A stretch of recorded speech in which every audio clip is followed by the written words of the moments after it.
Russian missiles struck the Ukrainian capital Kyiv on Sunday in the first such attack on the city in weeks. Up to 4 explosions rang out in the city centre in the early hours of the morning.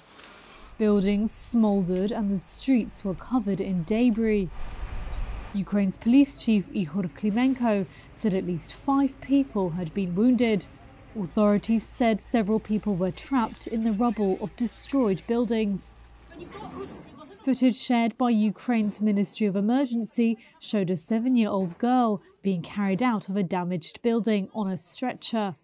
Kyiv's mayor Vitaly Klitschko said the child's mother was still stuck under the rubble. We listen the voices under the crash, and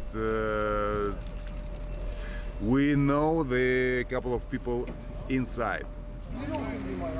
The renewed strikes on Kyiv come as world leaders from G7 countries gather in Europe to discuss further sanctions against Moscow.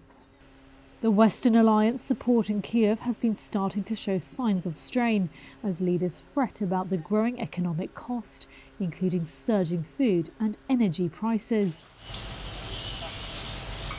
Life had been returning to normal in Kyiv after fierce resistance held off Russian advances in the early phase of the war.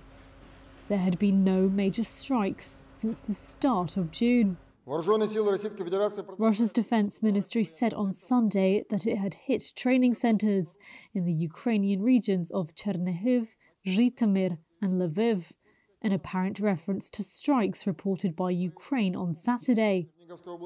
There was no immediate comment about Sunday's strikes on Kyiv. It released video showing missiles being launched. Reuters was not able to independently verify the footage. Russia denies targeting civilians and says it targets military infrastructure. Ukraine and the West accuse Russian forces of war crimes in a conflict that has killed thousands, sent millions fleeing from Ukraine, and destroyed cities.